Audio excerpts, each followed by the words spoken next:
Hello friends, welcome to Gargi classes. Date आज की 1 मई 2021 और देख लेते हैं इंडियन एक्सप्रेस के इंपॉर्टेंट आर्टिकल जो हम एडिटोरियल और आइडिया पेज से डिस्कस करने वाले हैं। फर्स्ट है May 1 एंड May 2।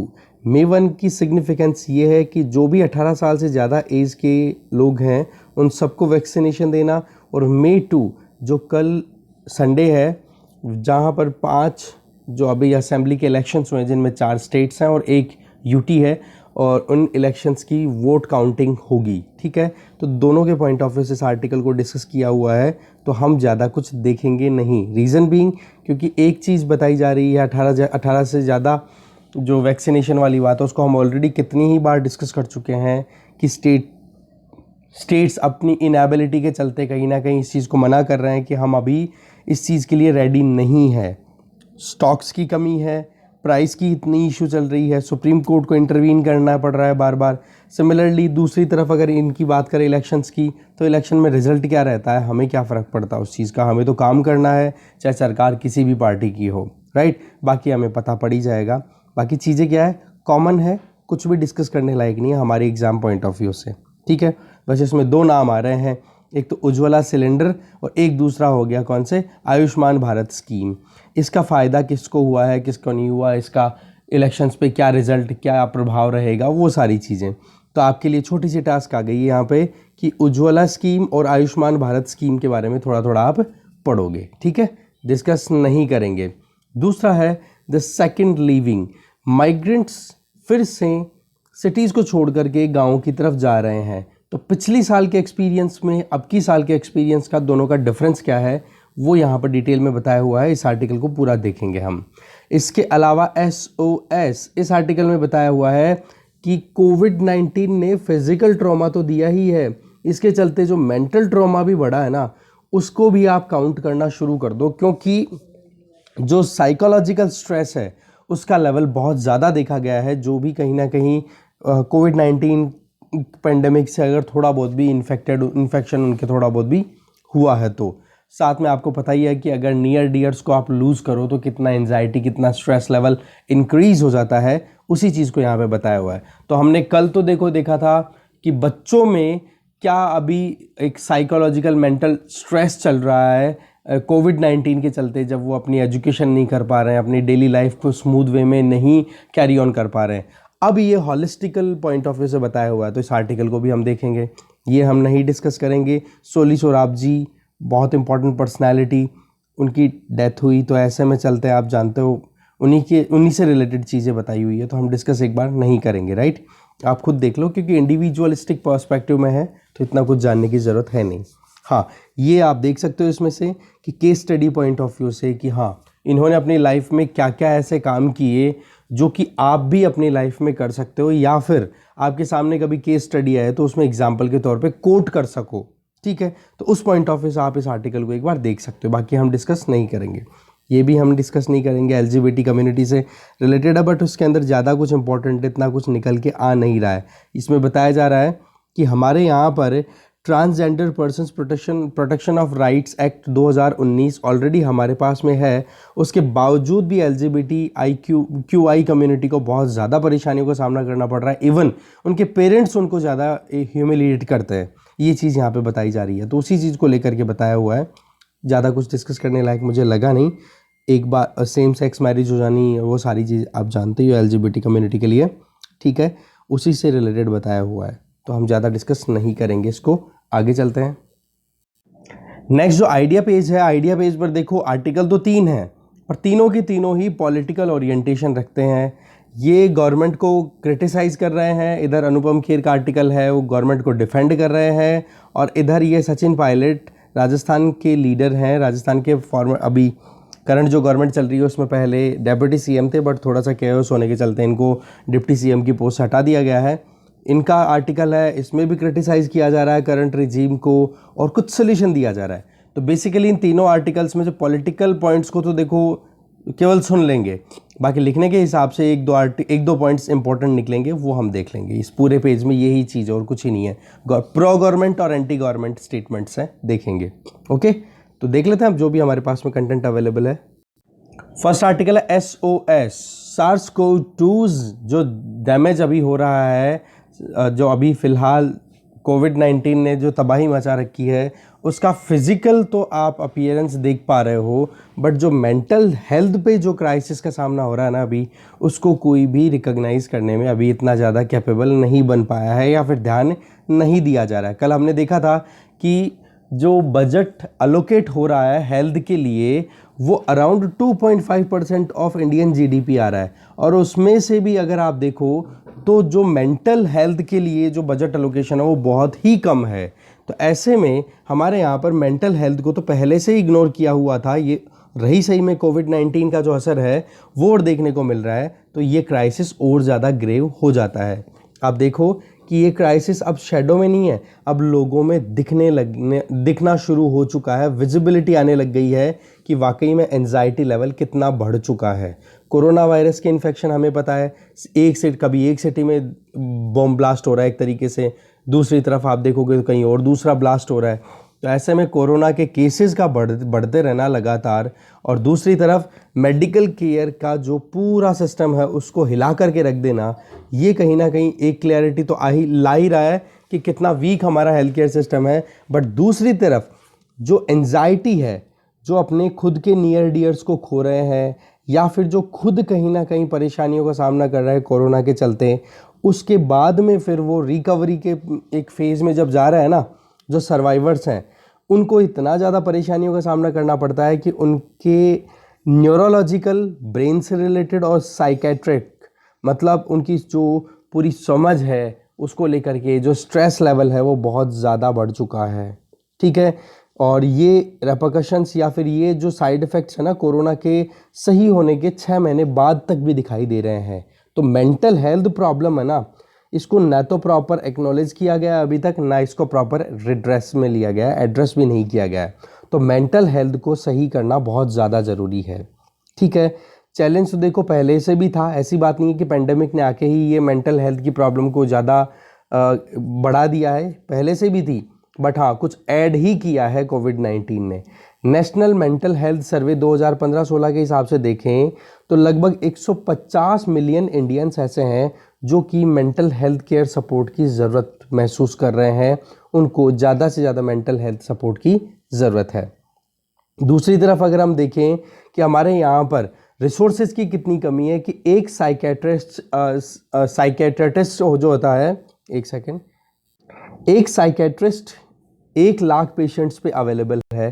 तो आप एक कंपैरिजन देखो, पेशेंट्स कितने हैं और यहाँ पर जो एक्सपर्ट्स हैं उनकी कमी।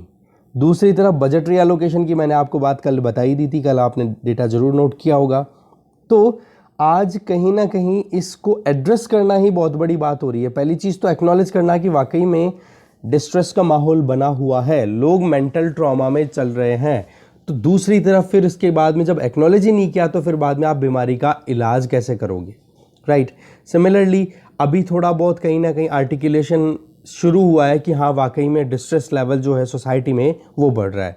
आज अगर फैमिली सिस्टम की हम बात करें तो फैमिली में हायरार्की चलती है, बड़ा फिर छोटा, मझला फिर छोटा, ऐसे करके।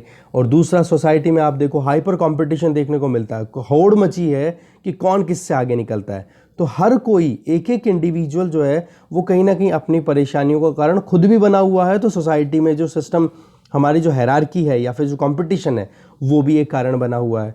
तो इसके चलते क्या होता है फिर बाद में एंगर, एक तो मतलब एक तरीके से चिड़चिड़ापन आना, और उसी की वजह से कहीं ना कहीं फिर बाद में खुद की सफरिंग शुरू होती, खुद की परेशानियां और बढ़ जाती हैं। रही सही में कोविड-19 का जो दूसरा सर्ज अभी चल रहा है, इसके चलते कहीं ना कहीं और ज़्यादा परेशानियां बढ़ रही हैं। सारे के सारे जो रिसोर्सेज हैं वो कोविड को टैकल करने के लिए कहीं ना कहीं एक स्ट्रीमलाइन कर दिए गए हैं। तो बाकी बीमारियों से जो पीड़ित जो मरीज़ हैं उनको कितनी परेशानी हो रही है, उनमें भी मेंटल स्ट्रेस से जो निकल रहे हैं उनकी ज़्यादा। पॉलिसी मेकर्स भी कहीं ना कहीं इग्नोर कर रहे हैं कि इस पैंडेमिक ने जो थ्रेट चिल्ड्रन की लाइफ को जितना थ्रेटनसम बनाया है, जितना मुश्किल भरा बनाया है, उसको भी टैकल करना बहुत ज़रूरी है।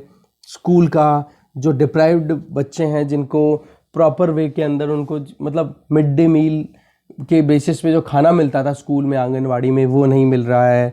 दोस्तों से मिलना जुलना, जो घर की एंजाइटी लेवल है उसका स्ट्रेस खुद से रिड्यूस करना, और जो टीचर्स उनको जो केयर देते थे वो बिल्कुल मिसिंग है। सिमिलरली जो प्लेग्राउंड में जाकर के अपनी खुद की फिजिकल एक्सरसाइज करना, फिजिकल मूवमेंट करना, वो भी रुक चुके हैं। तो ओवरऑल क्या हो गया कि जो एसेंशियल वेल बीइंग्स हैं वो कहीं ना कहीं मिसिंग है, और उसी का असर कहीं ना कहीं और ज़्यादा मेंटल या फिर आप एंजाइटी पॉइंट ऑफ व्यू से देख सकते हो, राइट। इसी तरीके से स्टेट को ज़रूरत है कि वो मेंटल हेल्थ क्राइसिस पर भी ध्यान दे, उसके लिए भी तैयार हो, क्योंकि जो अलग अलग सेंटर्स है ना, जहाँ जहाँ पर भी हॉटस्पॉट बने हुए हैं, वहाँ पर ज़्यादा वल्नरेबिलिटी देखने को मिल रही है, ठीक है। दूसरी तरफ अगर हम देखें, अभी मैं एक न्यूज़ भी देख रहा था कि इटली के एक फुटबॉल प्लेयर, स्पेन के एक फुटबॉल प्लेयर हैं, वो जो कि यूनिसेफ के साथ में काम किया करते हैं, तो उन्होंने ये कहा, बोला इंडिया में बहुत ज़्यादा क्राइसिस बढ़ रहा है और उसमें मेनली जो फोकस है वो बच्चों पे। बोला इंडिया वर्ल्ड में सबसे मतलब 5 साल से कम उम्र के जो बच्चे हैं उनकी डेथ कोविड-19 की वजह से, उनके नंबर्स के पॉइंट ऑफ व्यू से इंडिया नंबर 1 बनने वाला है। तो ये बहुत ही चिंता की बात है कि हमारे यहाँ पर बच्चे और ज़्यादा वल्नरेबल होते चले जा रहे हैं, ठीक है।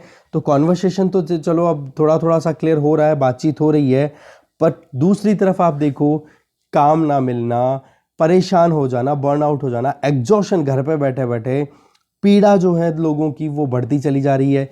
एक तरफ तो बीमारी है तो दूसरी तरफ इकोनॉमिक एंजाइटी चलती जा रही है।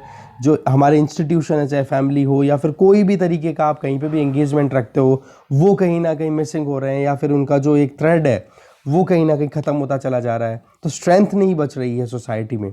इसके अलावा कोरोना देखो, आइसोलेशन में तो हमें ले गया है सबको, ठीक है, बट ज़रूरत किसकी है? सॉलिडारिटी, हमें एक दूसरे के साथ की भी ज़रूरत है। और इसमें सरकार को बहुत इंपॉर्टेंटली रोल प्ले करने की ज़रूरत है कि मेंटल हेल्थ क्राइसिस को भी आप टैकल करने की नौबत आन पड़ी है, ठीक है।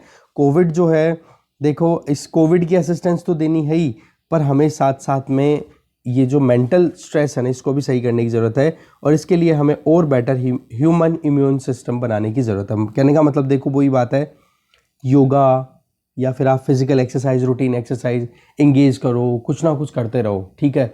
स्पेस निकालो, छत पे निकल जाओ, घरों की छतों पे ऊपर चढ़ करके एक्सरसाइज कर लो, कुछ भी किया जा सकता है। हमें भी कुछ इनोवेटिव वेज निकालने पड़ेंगे। घर में बैठे रहें केवल एक ही एक चीज़ का रोना कि हाँ कोविड मार देगा मार देगा मार देगा, तो वो नेगेटिविटी और क्या है, अपने बॉडी में और नेगेटिव हार्मोन्स और रिलीज करती है।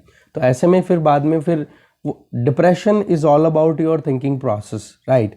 तो अगर आप जैसा कुछ सोच रहे हो वैसे ही आपकी बॉडी में हार्मोन्स बनता है, और उसी के हिसाब से फिर आपका anxiety level up and down होता रहता है, ठीक है। तो आप पॉजिटिविटी मेंटेन रखो। पॉजिटिविटी मेंटेन करने का मतलब ये नहीं है रियलिटी को इग्नोर करो, बट रियलिटी ये भी तो है ना कि हमें जीना भी है, मरना थोड़े ना है। तो एग्जैक्टली वही चीज़ कहीं ना कहीं सरकार से भी एक्सपेक्ट की जा रही है कि वो भी अब जल्दी से जल्दी जितने भी क्राइसिस अभी बढ़ रहे हैं उन क्राइसिस को टैकल करने के लिए और ज़्यादा अपने जो रिसोर्सेज हैं उनको डिप्लॉय करें। ओके, आगे चलते हैं। दूसरा आर्टिकल है द सेकंड लिविंग, आर्टिकल लिखा है मुक्ता नायक ने। देखो, सेकंड वेव कोविड-19 की इंडिया को बहुत बुरे तरीके से जकड़ चुकी है, और हम देख रहे हैं कि माइग्रेंट जो है वो फिर से रिटर्न होने लग गए हैं। दिल्ली, मुंबई जैसे जो इम्पोर्टेंट जो शहर है जहाँ पर माइग्रेंट वर्कर्स को जॉब मिला करती है, वहाँ से पिछले साल की अगर हम इमेज याद करें तो हाल कुछ ऐसा था कि लंबी दूरी तक उन्होंने अपनी मतलब नंगे पांव कैसे भी करके, क्योंकि लॉकडाउन लगा दिया था 25 मार्च को, और लॉकडाउन लगाते ही क्या हो गया था, उनके एकदम एंजाइटी आ गई थी कि भाई अब क्या होगा, सिटीज़ में हमारा कोई है भी कि नहीं, यहाँ पर सिटीज़ में हमें खाना भी मिलेगा कि नहीं मिलेगा, या प्रॉपर पेमेंट भी मिलेगा नहीं मिलेगा, और रही सही में सिटीज़ में रहना कितना खर्चे वाली बात होती है, रेंट देना, सब्जियां इतनी महंगी, खाना, सर्वाइवल ही बहुत मुश्किल हो जाता है। तो ऐसे में उस लॉकडाउन के चलते इकोनॉमिक शॉक लगा, और इकोनॉमिक शॉक की वजह से लाइवलीहुड का भी लॉस होना शुरू हो गया। तो ऐसे में जो माइग्रेंट थे उन्होंने कम्युनिकेशन मीडिया के बंद होने के बावजूद, कम्युनिकेशन मीडिया मतलब ट्रांसपोर्टेशन फैसिलिटी, उसके बंद होने के बावजूद अपने पैरों से ही पैदल निकल लिए थे हज़ारों किलोमीटर्स तक अपने घर तक पहुंचने में। तो एक जो मिसट्रस्ट का जो माहौल था ना, वो ज़बरदस्त बन गया था कि विश्वास ही नहीं था कि सरकार में किसी को कि सरकार कुछ अच्छा कर पाएगी, ठीक है। तो यहाँ पर जो चीज़ है वो थोड़ा सा डिफरेंस है कि पिछली बार जो अचानक से एब्रप्टली सब कुछ हुआ था ना, वो अब की बार माइग्रेंट्स ने पहले ही भांप लिया, और उनको ऐसा भी एक कॉन्फिडेंस है कि अब की बार अगर हम गांव जाएंगे हमारे काम को छोड़ करके, तो सरकार हमें अनाज भी देगी, सरकार हमें भुगतान भी करेगी, कैश ट्रांसफ़र फैसिलिटीज़। ये कहीं ना कहीं एक्सपीरियंस है ना पिछले साल का, तो थोड़ा सा एंजाइटी लेवल थोड़ा सा कम है। बट फिर भी एक बार अगर जो लोग अपने गांव को छोड़ करके फिर से अक्टूबर नवंबर दिसंबर 2020 में सिटीज़ की तरफ आए थे, उनको फिर से जाना पड़ रहा है, तो एक ट्रॉमा का कारण तो बन ही रहा है ना, एक परेशानी का कारण तो बन ही रहा है। पिछली बार तो क्या था, सारा का सारा टॉप डाउन अप्रोच था कि स्टेटमेंट डिक्लेयर कर दिए गए सेंट्रल गवर्नमेंट के द्वारा, और पूरे कंट्री में एक साथ एक सडन, आप कहोगे कि अचानक से मतलब सब कुछ रोक दिया गया। ऐसे में इनकम भी रुक गई थी लोगों की, तो कर्जा भी लगातार बढ़ने का डर था, बीमारी तो थी ही।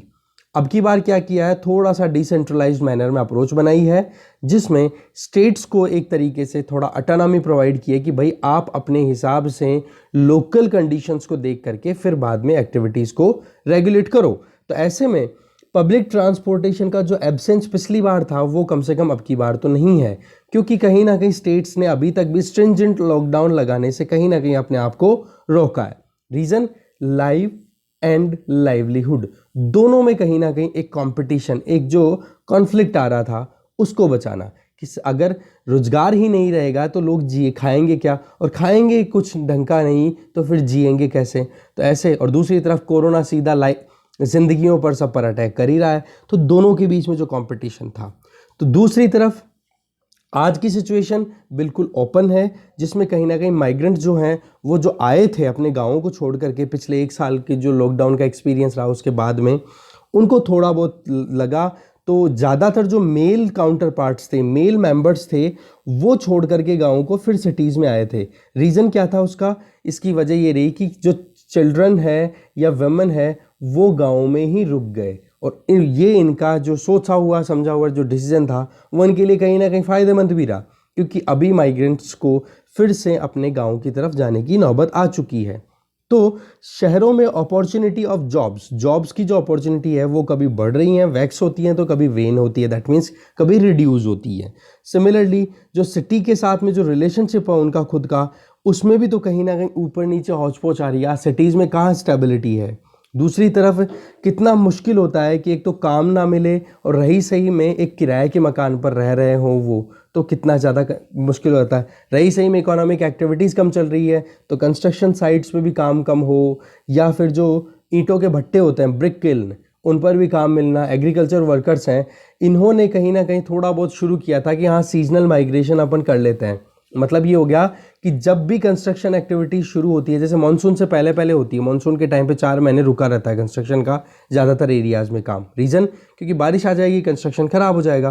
तो ऐसे में क्या होता है कि जब कंस्ट्रक्शन एक्टिविटीज़ रुकी हुई है तब वो गाँव में जा के खेती कर लेते हैं, मानसून का टाइम है उस टाइम पर, और फिर उसके बाद में जैसे ही सर्दियाँ आती है तब वापस वो गाँव को छोड़ करके सिटीज़ में आ जाते हैं।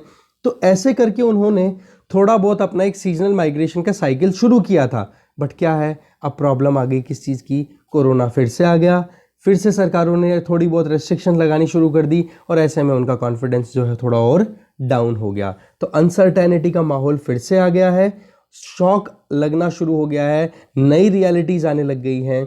इकोनॉमिकली और इमोशनली हालत जो है वो इतनी ब्रिटल है कि सब टूटे पड़े हैं। इसके साथ साथ में इनऑर्डिनेट अटेंशन जो है वो मीडिया ने भी देखो प्रोवाइड किया। ऐसी बात नहीं है कि मीडिया ने ना ध्यान दिया हो, बट जो एक माइग्रेंट कम्युनिटी पर जो एक फोकस होना चाहिए वो अभी भी कहीं ना कहीं वीक है। ठीक है, आगे देखते हैं। अगर हम इकोनॉमिक रिकवरी की बात करें तो फिट्स और मतलब रिकवरी जो है फिट्स एंड स्टार्ट्स की अगर बात करें तो आज सबसे बड़ी प्रॉब्लम क्या है, काम की कमी, और अगर काम भी है तो वेजेस उनको बहुत कम मिले। कल परसों एक रिपोर्ट हमने डिस्कस की थी रिपोर्ट्स में, जिसमें देखा था कि 85% तक ही अभी तक रिकवरी हो पाई थी माइग्रेंट वर्कर्स की जो वेजेस थी उसका, किस लेवल से, जो प्री पैंडेमिक लेवल था। मतलब प्री पैंडेमिक मतलब जब कोविड-19 आउटब्रेक हुआ था उसके पहले अगर 100 रुपये कोई लेबर कमा रही थी ना, तो उसको अभी केवल 85 रुपये तक का कमाने की व्यवस्था हो पाई थी। तो ऐसे में बड़ी परेशानियां बढ़ती चली जाती है। एक तो जॉब नहीं है, जॉब है तो प्रॉपर जो वेजेस हैं वो नहीं मिल रहे हैं। चलो एक काम ठीक है थोड़ा सा कि गांव की तरफ जो जब माइग्रेंट से रुक किया तो नरेगा में वहाँ पर जाकर इनको जॉब मिल गई, तो थोड़ा बहुत इनको सुकून मिला। दूसरा, जो कैश ट्रांसफ़र किया गया था जो भी एलिजिबल बेनिफिशियरीज थे उनके, और जो पब्लिक डिस्ट्रीब्यूशन सिस्टम था उसके बेसिस में सस्ते में या फ्री में अनाज दिया। तो ये तो थोड़ा सा शॉर्ट लिव्ड है, बट जो रियलिटी है वो क्या है, कर्जा बढ़ता चला गया। खर्चे जो थे वो कहीं ना कहीं मेंटेन रखना, बेसिक नीड्स को पूरे करने के लिए कहीं ना कहीं आदमी कुछ और चीज़ें भी, अर्निंग जब चलती रहती है तब तो क्या एक साइकिल रहता है, बट जब सब कुछ रुक जाता है तो उसके बाद में फिर कर्जे का लेवल बढ़ता चला जाता है। तो जो माइग्रेंट वर्कर्स का जो एक्सपीरियंस था ना पिछले 1 साल का, वो कहीं ना कहीं सेकेंड वेव के टाइम पे उन्होंने थोड़ा बहुत यूटिलाइज किया है, और उसी के बेसिस पे आज देखो कि फिर से जो क्राइसिस है वो अचानक से यूं नहीं देखने को मिला। सरकार ने भी बहुत कुछ सीखा है, क्योंकि हमने बहुत से आर्टिकल्स डिस्कस किए थे जिनमें ये बताया था कि सरकार ने बिना सोचे समझे लॉकडाउन लगा दिया, बट अब की बार जो है वो लॉकडाउन, एक सेकेंड, बिना सोचे समझे लॉकडाउन ना लगाने की बजाय सरकार ने भी अब की बार डिसेंट्रलाइजेशन पर विश्वास किया और स्टेट्स को ऑटोनॉमी दी। आज स्टेट्स की बॉर्डर ओपन है, आराम से आ जा पा रहे हैं माइग्रेंट्स जो है। पब्लिक ट्रांसपोर्टेशन की एक्सेसिबिलिटी को भी बिल्कुल बंद नहीं किया है। इवन माइग्रेंट एक प्लान्ड मैनर में एग्जिट कर पा रहे हैं। पिछली बार की तरह ये नहीं कि जो एक पैनिक फ्लाइट हुआ था कि डर के मारे अचानक से कि बस पता नहीं अभी क्या होने वाला है, कि सरकार ने सब कुछ बंद कर दिया, ज़िंदगी जीना आसान भी होगा कि नहीं, पॉसिबल भी है कि नहीं। तो ऐसे में वो अचानक से फिर रुक कर गए थे बिना सोचे समझे। पर अब तो क्या थोड़ा सा एक्सपीरियंस भी है उनके पास में, और रही सही में ये जो पैनिक फ्लाइट नहीं हो रहा है, तो थोड़ा सा इसमें कहीं ना कहीं सरकारें भी कंफर्टेबल जोन में अभी रह पा रही हैं। तो इससे क्या हो गया कि कोविड के लिए जो रिसोर्सेज डिप्लॉय करने होते हैं वो कहीं ना कहीं डिप्लॉयमेंट थोड़ा सा आसानी से किया जा पा रहा है। बट वो बात अलग है कि सप्लाई साइड में इशू है कि वैक्सीन अवेलेबिलिटी प्रॉपर नहीं है। तो दूसरी तरफ आप देखो ऑक्सीजन की डिमांड इतनी ज़्यादा, ऑक्सीजन थेरेपी की डिमांड इतनी ज़्यादा हो रही है कि ऑक्सीजन की शॉर्टेज होने लग गई है। ठीक है, तो ये जो प्लान्ड एग्जिट है ना, ये कहीं ना कहीं आप देखोगे इसके पीछे बहुत सारे क्लियर रैशनल्स हैं, कुछ वाजिब कारण हैं जिनमें प्रोज एंड कॉन्स देखे गए हैं। सबसे पहली चीज़ कि अगर माइग्रेंट्स ने सोचा कि भाई अगर हम गांव चले जाएंगे तो वहाँ पर जॉब मिलेगी कि नहीं मिलेगी, सिटीज़ में रहने का फ़ायदा क्या है। जैसे कि हमने देखा, मैंने आपको पहले बताया कि अगर सिटीज़ में वो लोग रहते हैं तो घर के लिए, खाने के लिए कितना ज़्यादा खर्चा उठाना पड़ेगा, जबकि वही गांव में चले जाएंगे तो उनका खर्चा कितना कम हो जाएगा। तो दिल्ली, मुंबई में जो अभी आप कहोगे कि जो माइग्रेंट्स अभी जा रहे हैं ना, तो ऐसा जल्दबाजी में नहीं गए, पहले मार्च एंड की सैलरीज उन्होंने पिक की है, फिर उसके बाद में वो निकले हैं। अब क्या है कि एक जल्दबाजी का माहौल नहीं बना हुआ। दूसरी तरफ जो स्टेट गवर्नमेंट्स हैं वो भी अकोमोडेटिव स्टांस बना रही है कि कैसे भी करके माइग्रेंट का एग्जिट जो है वो थोड़ा सा डिले हो जाए। क्योंकि अभी आपने सुना होगा अरविंद केजरीवाल सरकार ने, दिल्ली सरकार ने ही बोला कि माइग्रेंट्स को हम पैसा मुहैया कराएंगे, खाना सस्ते में अवेल कराएंगे। तो एक तो ये पैनिक में जो एग्जिट हुआ था पिछली बार वो नहीं हो रहा, एक तो ये चीज़ अच्छी है। दूसरी चीज़ कि एक इमोशनल रिस्पॉन्स की बात करें, अभी फ़िलहाल जो माइग्रेंट्स की तरफ से जो अभी ये जो एक्टिविटीज़ हो रही है इसकी अगर बात करें तो माइग्रेंट्स के दिमाग में अभी भी कहीं ना कहीं डर तो है ही कि पिछली बार कितना बुरा माहौल बना था। तो अब की बार तो रियलिटी में हमें भी पता है कि कोविड-19 के केसेस कितने आ रहे हैं, 4-4 लाख केसेस तक आने लग गए हैं पर डे। तो और लगभग 3,500 डेथ्स हो रही हैं डेली की। तो ऐसे में इनके दिमाग में पिछले साल का एक्सपीरियंस और रही सही में ये जो डेटा हम देख रहे हैं, तो ये एंजाइटी का कारण भी तो बनी रहा है ना। तो ये एक इमोशनल रिस्पॉन्स भी है कि ज़्यादा भी नहीं तो कम से कम घर जा कर के हमारे परिवार वालों के साथ बैठेंगे, दो बातें करेंगे, वैसे ही थोड़ा आराम से ज़िंदगी जी लेंगे, फिर बाद में थोड़ा सा आगे भी नॉर्मलाइज होगी कंडीशन तो आ जाएंगे। तो एक सोची समझी हुई अब की बार रिवर्स माइग्रेशन है। तीसरा जो पॉइंट है कि पिछले साल का जो एक्सपीरियंस रहा माइग्रेंट्स के पास में, उसका इन्होंने बहुत यूज़ किया है कि वेलफेयर स्कीम्स का भी तो एक ऑप्शन अवेलेबल है ना गाँव में, कि देखो एम्प्लॉयमेंट अपॉर्चुनिटी तो नरेगा से मिल जाएगी, खाने पीने की व्यवस्था पीडीएस सिस्टम के थ्रू हो जाएगी, और जो बेसिक कम्युनिटीज़ पूरी करने के लिए कहीं ना कहीं फैसिलिटी सरकारें जो कर रही हैं उसमें कैश ट्रांसफ़र फैसिलिटी अवेलेबल है। तो इसमें क्या है कि जो भी कहीं ना कहीं माइग्रेंट्स हैं उनको कहीं ना कहीं आगे की प्लानिंग भी उनके दिमाग में है। ऐसा नहीं है कि बिल्कुल ही जल्दबाजी में वो निकल गए हैं। दूसरी तरफ उत्तर प्रदेश, वेस्ट बंगाल, यहाँ पर जो माइग्रेंट्स हैं वो पहले से ही जा चुके हैं, क्योंकि यहाँ पर आप देख सकते हो इलेक्शंस का माहौल पहले से बना हुआ था अलग अलग सीटों पे। और वेस्ट बंगाल को तो हमने देखा ही कि वहाँ पर इलेक्शन की अभी जो वोटिंग काउंटिंग है वो तो कल होनी है। तो मतलब डिफरेंस जो आप एक्सपीरियंस कर पा रहे हो ना पिछली बार की माइग्रेशन, रिवर्स माइग्रेशन में और अब की बार की में, बस कॉमन क्या है, कोविड-19 और एक मेंटल एंजाइटी, वो ठीक है, वो बहुत ज़रूरी है। दूसरी तरफ आप देखोगे इकोनॉमिक रिकवरी को कहीं ना कहीं इंश्योर करने के लिए सरकार ने कितना कुछ चेंजेस किए, बहुत सारे रूल्स को चेंज किए, सोशल सिक्योरिटी सिस्टम को कहीं ना कहीं आगे करने की कोशिश की। बट वही चीज़ है कि अभी स्टेट, दैट मीन्स गवर्नमेंट और मार्केट, वो कहीं ना कहीं कॉन्फिडेंस लाने में फेल हो रहे हैं। और उसकी वजह क्या है, फिर से कोविड-19 ही। तो सारी चीज़ों को अगर देखें तो माइग्रेंट बहुत अच्छे से समझ रहे हैं अभी, ठीक है। बार्गेनिंग पावर तो देखो हर किसी के पास में कम है इस टाइम पे, कि एक तो क्या है, माइग्रेंट वर्कर्स को जॉब की ज़रूरत है, तो वो क्या करते हैं, आज की रियलिटी ये है कि एक बंदे के ऊपर 3-3 बंदों का जॉब का लोड है, ठीक है। वो काम एक बंदा कर रहा है पर 3 बंदों के बराबर काम कर रहा है, और सैलरी उसकी 50% या 70% कर दी गई है। सेम चीज़ आप माइग्रेंट्स पे अप्लाई कर दो, ठीक है।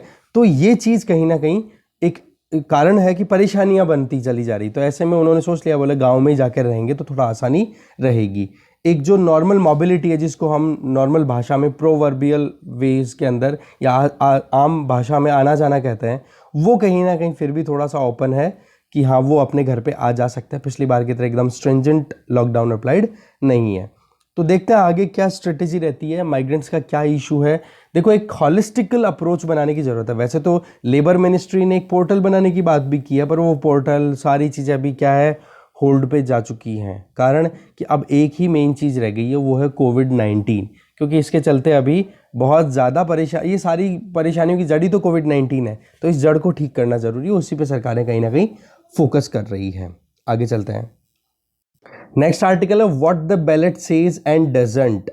चुनाव क्या कहते हैं और क्या नहीं कह पाते, आकाश जोशी के द्वारा लिखा हुआ आर्टिकल है।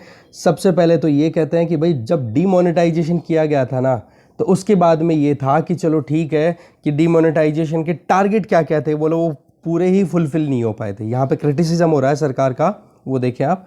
एक तो ये था कि डीमोनेटाइजेशन के बाद में टेररिज्म कम हो जाएगा, ब्लैक मनी ख़त्म हो जाएगी, या फिर आप कहोगे कि जो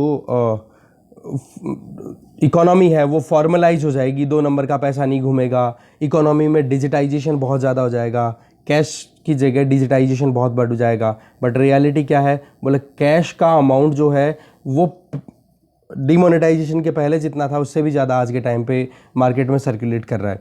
देखो यहाँ पर अभी जो राइटर जो कुछ भी बोल रहे हैं उसमें आप एक चीज़ ज़रूर ऐड करते चले जाना कि कोविड सिचुएशन को ज़रूर दिमाग में रखा जाए कि आज के टाइम पे अगर मार्केट में पैसा घूम रहा है तो सरकार ने लोन सस्ते से सस्ता अवेल कराने की कोशिश की थी। इससे क्या होता है कि मार्केट में लिक्विडिटी मेंटेन हो। इकोनॉमी भी तो एक बहुत बड़ा इशू है ना, एक तरफ तो हम कोविड से फाइट कर रहे हैं, हेल्थ क्राइसिस है, और दूसरी तरफ हमारी इकोनॉमी भी लगातार डिक्लाइन करती चली जा रही है।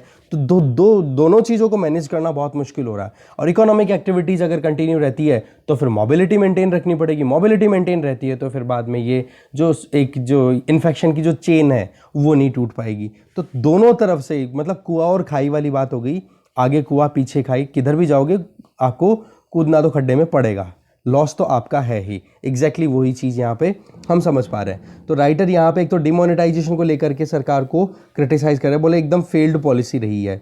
इसके अलावा राइटर जो है वो बोल रहे हैं आगे कि इलेक्शंस हो जाएं, इलेक्शन एक डेमोक्रेटिक कंट्री के लिए इलेक्शन बहुत इंपॉर्टेंट कंसिडर किए जाते हैं। बट हमारे यहाँ पर जो भी इलेक्शंस ने, जैसे कि 2017 के इलेक्शन यूपी में हुए थे, ठीक है, तो बोले यूपी में बहुत ज़बरदस्त जोरों शोरों से जीत मिली थी जो करंट जो रिजीम में है पार्टी उसको। तो वो देखो पॉलिटिकल पर्सपेक्टिव है, उसको हम बिल्कुल इग्नोर करेंगे, हमारे काम का है ही नहीं।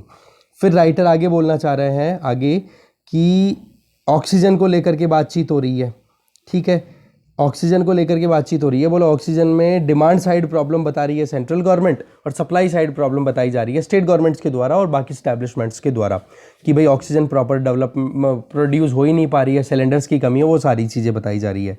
तो ये एक और चीज़ कहीं ना कहीं पॉलिटिक्स के हत्ते चढ़ चुकी है। इसके बाद में डेमोक्रेसी की अगर बात करें, यहाँ पे डेमोक्रेसी की बात आ रही है एक तो प्लेटो को कोट कर रहे हैं सबसे इंपॉर्टेंटली यहाँ पर, वो मैं आपको बताता हूँ। प्लेटो का एक कोट यहाँ पे देखो कि प्लेटो ने बहुत सालों पहले, सदियों पहले ये बात कह दी थी, बोला जो सबसे ज़्यादा कैपेबल इंसान लगता है ना कि हाँ इसके हाथ में पावर देनी चाहिए, बोला वो सबसे कम जस्टिफाई कर पाता है उस पावर को हाथ में लेने के बाद में। ये चीज़ इन्होंने उन वहाँ से पिक की है। तो करंट सरकार को एक तरीके से यहाँ पर भी क्रिटिसिज्म का सामना करना पड़ रहा है। इसके अलावा डेमोक्रेसी का जो सिस्टम है वो सबसे ज़्यादा हाईलाइट कब हुआ, जब सेकेंड वर्ल्ड वॉर हो गया था, डीकोलोनाइजेशन शुरू हो गया था, और उसके बाद में फिर जो अलग अलग देशों के अंदर अलग अलग ग्रुप्स को, जो आप देखो इंडिया की बात ही कर लो कि हमारे यहाँ पर कितनी मल्टीपल एथनिसिटी है, कितने रिलीजन है, तो इन सबको एक साथ रखने के लिए डेमोक्रेसी के अलावा कोई और सक्सेसफुल मैनर बनता नहीं है। ठीक है, तो ऐसे में आज लगभग 195 सोवरेन स्टेट्स देशों में से 160 देशों में डेमोक्रेसी लगभग चल रही है अभी। तो ये डेटा आप याद रखना भाई। ठीक है, फिर दूसरी बात करें कि इलेक्शन जो है वो बेसिस है कि एक डेमोक्रेटिक कंट्री के सक्सेसफुल होने के लिए। ये हमें भी पता, हम भी जानते हैं इलेक्शंस के बिना तो आप कैसे फिर बाद में किसी भी सरकार की अकाउंटेबिलिटी फिक्स कर पाओगे। 1947 में जब इंडिया इंडिपेंडेंट हुआ तब सबसे पहली चीज़ तो इंडिया बहुत पुअर था, बहुत ज़्यादा डाइवर्सिटी इंडिया में आज भी है, उस टाइम पर भी थी, और रही सही में पार्टीशन और हो गया था इंडिया पाकिस्तान का रिलीजन के नाम पे। तो उस टाइम पर बहुत बड़े सवाल क्या उठने लग गए थे, बोले इंडिया के अंदर डेमोक्रेसी फेल हो जाएगी, बट हमने वर्ल्ड को गलत साबित किया। राइट, तो सेम चीज़ कहीं ना कहीं आगे कंटिन्यू करते हुए 2014 और 2019 के इलेक्शंस को लेकर के राइटर जो है वो करंट रिजीम को क्रिटिसाइज़ कर रहे हैं कि भाई आपने जो 2014-2019 में जो सिंगल पार्टी मेजोरिटी जीत करके आए हो, उसके बावजूद भी आप क्राइसिस को कंट्रोल नहीं कर पाते हो। तो ऐसे में फिर बाद में डेमोक्रेसी यहाँ पर फेल हो रही है। रही सही में जो हमारे यहाँ पर कॉन्स्टिट्यूशन में प्रोविजंस है जैसे कि फेडरलिज्म, ठीक है, फेडरलिज्म भी कहीं ना कहीं थोड़ा सा डिक्लाइन कर गया। रीज़न बोला आर्टिकल 370 को एब्रोगेट किया आपने। दूसरा, दिल्ली में जो इलेक्टेड गवर्नमेंट है उसकी बजाय लेफ्टिनेंट गवर्नर को ज़्यादा पावरफुल बना दिया, ये तो कल परसों की बात है।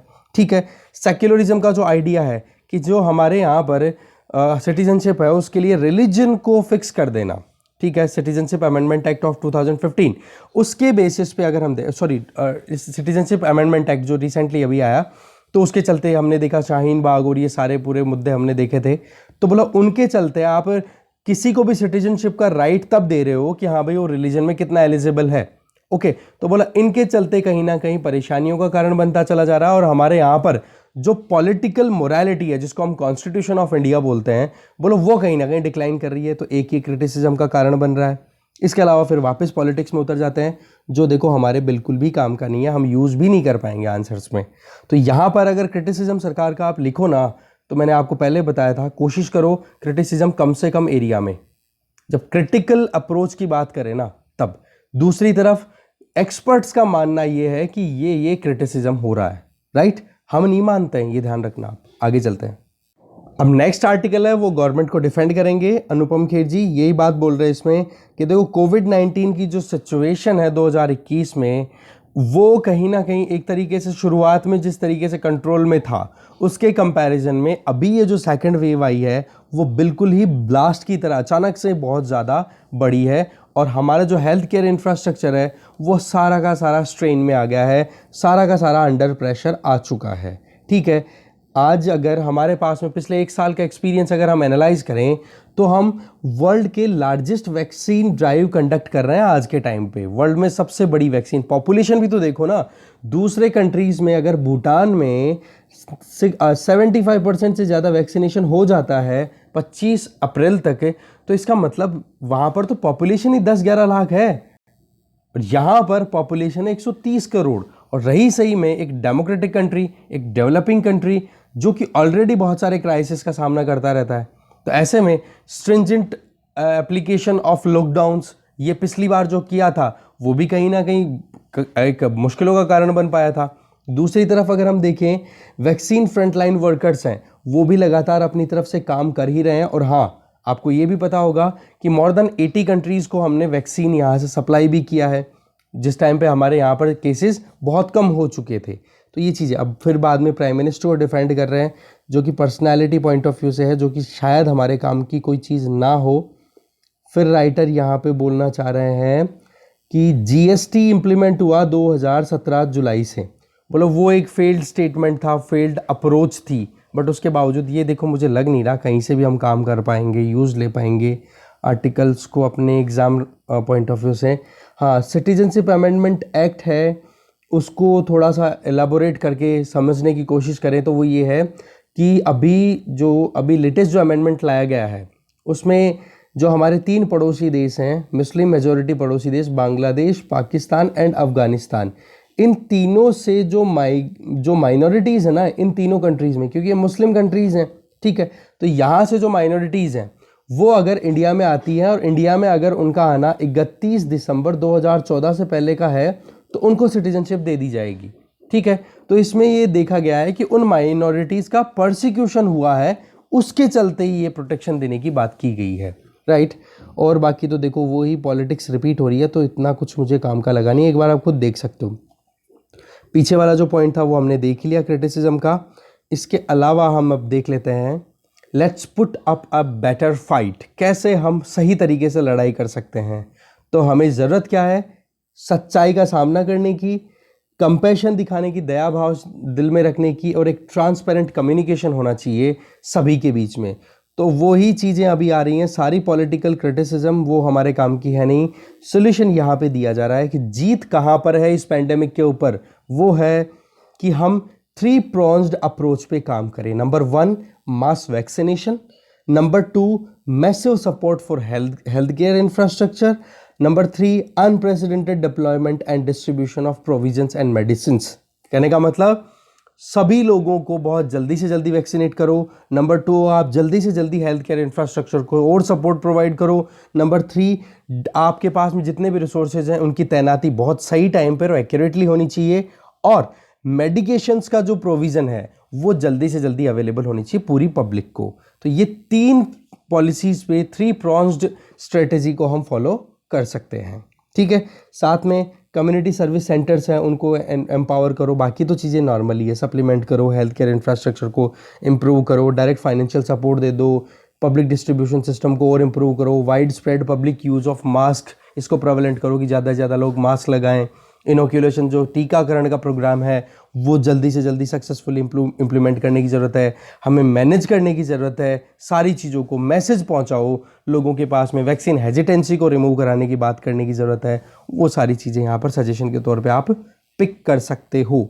बाकी गवर्नमेंट का क्रिटिसिज्म ही है जो कि हम ऑलरेडी पहले देख चुके हैं, उसमें 1-2 एडिशन ही है कि सोशल मीडिया पर आप बातों को दबाओ मत। ये सीधा का सीधा तंज चला गया कि फेसबुक के ऊपर #रिजाइन मोदी करके जो अभी एक ट्रेंडिंग पोस्ट चल रही थी उसको फेसबुक ने एक बार रोक दिया था।